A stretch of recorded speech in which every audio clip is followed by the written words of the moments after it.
donner un petit éclairage sur ce qu'est Centrale Vapeur et ce que fait Centrale Vapeur. Donc, l'association Fauteuil Vapeur a été créée en 2010 et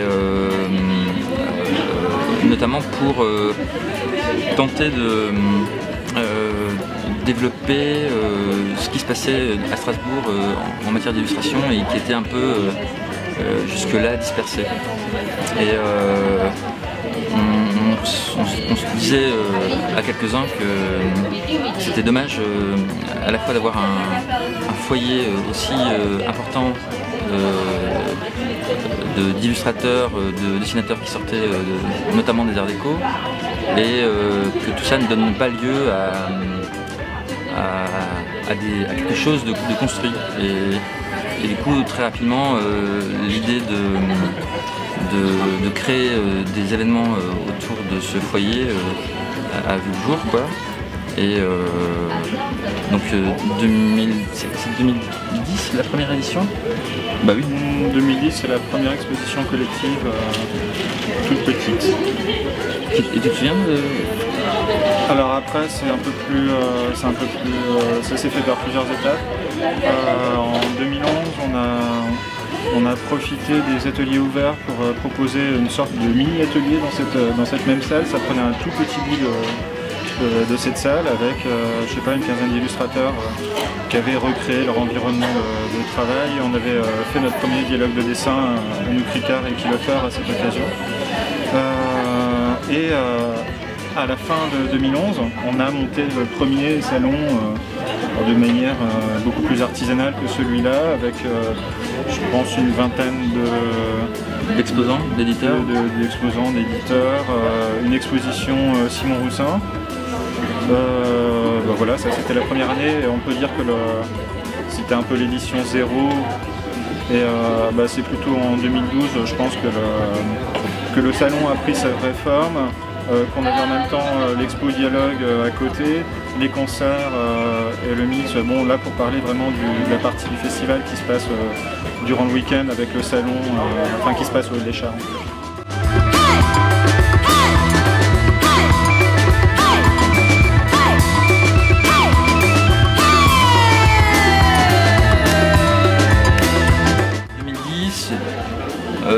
Donc année 0, là on est en 2014 et c'est vrai qu'en 4 années on se rend compte que l'initiative qu'on a amorcée en 2010 s'avère être vraiment concluante et intéressante parce que en 4 années on a vraiment réussi à investir un terrain qui était resté vierge alors à Strasbourg, mais aussi quand on regarde ce qui se passe ailleurs en France, on a vraiment réussi à construire un truc singulier.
Le salon cette année, c'est une trentaine d'exposants invités officiellement, plus je pense une dizaine, une douzaine, une quinzaine qui sont glissés sur les stands de leurs amis. Donc en réalité, il y en a un peu plus que ça. Dans tous les cas, nous, on est officiellement à 30.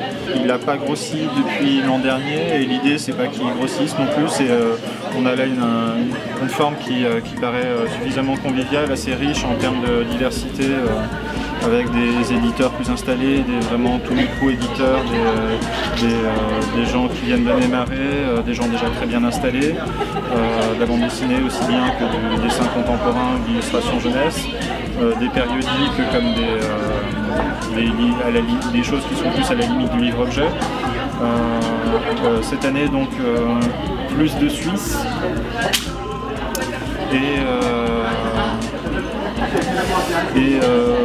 voilà, peut-être l'année suivante, selon les financements qu'on arrivera à réunir, peut-être qu'on sortira de notre périphérie proche, puisque l'an dernier c'était l'Allemagne. J'aimerais bien qu'on aille voir aussi, je sais pas... Amérique du Nord. On peut penser au Canada si on va chez les francophones, on peut aussi aller voir plus au sud ou plus à l'est, ou encore plus au nord. Enfin bon, les possibilités sont assez larges. Ouais, du coup, ce qu'on peut dire aussi, c'est que tout ça se fait dans la durée, mais aussi avec un travail de fond pour tenter de sensibiliser, de convertir les partenaires publics habituels que sont villes, États, régions, de sorte à ce que tout ça puisse exister. Pour faire venir des collectifs, pour faire venir des éditeurs, pour produire des expos, pour organiser des rencontres, tout ça ne peut se faire qu'à la condition qu'on arrive à décrocher les moyens pour le faire. Et du coup, entre 2010 et 2014, on a vraiment assisté à un intérêt plus fort de la part de nos partenaires, qui s'est traduit par des financements plus importants. Sans dire que ça suffit, mais en tout cas, on est sur une courbe plutôt ascendante, qui nous permet, comme le disait Fabien, pas forcément d'étendre le festival, parce que sa forme telle qu'elle est aujourd'hui nous paraît pertinente. Ça dépend si on parle du salon ou du festival. En fait. Le festival, pour être plus important, le salon, a priori, il peut y avoir des aménagements comme par exemple ces tables de présentation qu'on a mis pour la première fois cette année pour permettre une première introduction. Des moyens en plus, disons que ça nous permettrait de faire venir des gens de plus loin, d'avoir un accueil plus professionnel, d'avoir plus de lieux.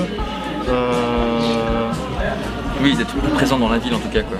Et peut-être aussi d'augmenter encore la capacité à attirer les gens et à s'ouvrir, à proposer des entrées plus faciles dans cet univers, parce que c'est aussi ce qu'on cherche à faire.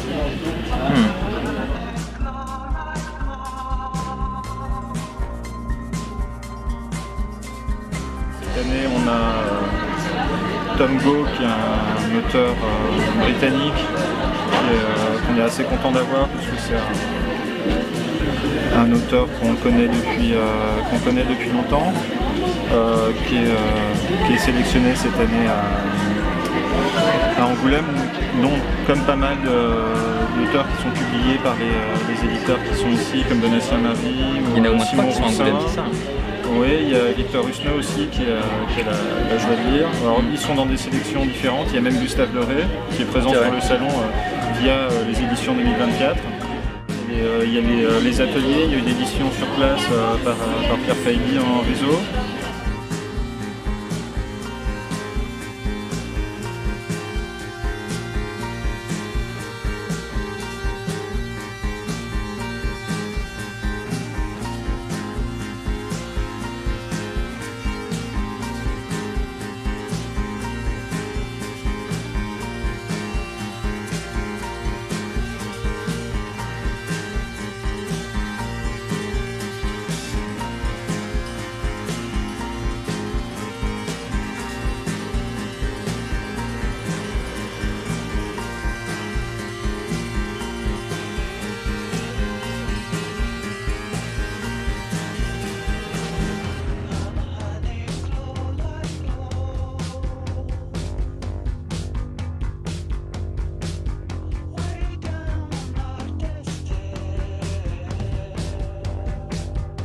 Il y a la fabrique de fanzines. Donc les Suisses qui sont là. Juste là. Il y a Papy Gâchette sur les ateliers de gravure, gravure tétra, vachement intéressant. Après il y a les rencontres, voilà quoi. Que dire de plus? Que dire de plus qu'on a... Maintenant si, il y a une exposition aussi à Continuum, oui, avec Hécatombe et les fanzines carrées, c'est ça? Ouais, un fanzine carré, ouais.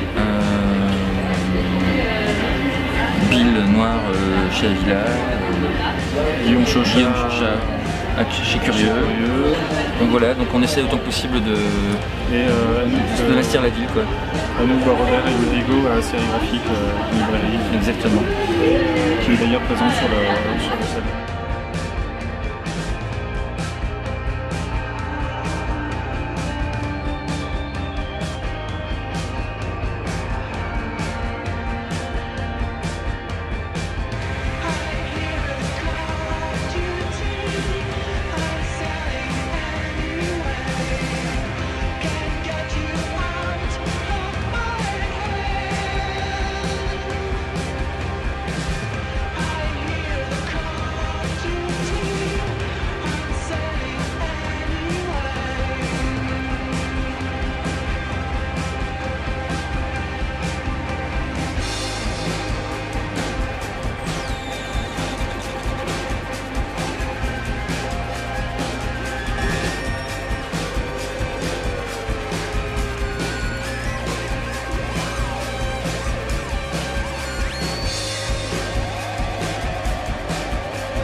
On le disait tout à l'heure, c'est des formes d'édition qui sont assez différentes entre Cornelius qui vient de Bordeaux, qui est une des grandes maisons d'édition indépendantes de bande dessinée, Helium qui est un éditeur jeunesse qui est assez relativement jeune mais déjà bien implanté, et par exemple Arbitraire de Lyon qui relève beaucoup plus de la micro-édition. OASP, OASP de Troyes, qui tient là plus de l'atelier d'impression de sérigraphie. Donc vraiment des formes très diverses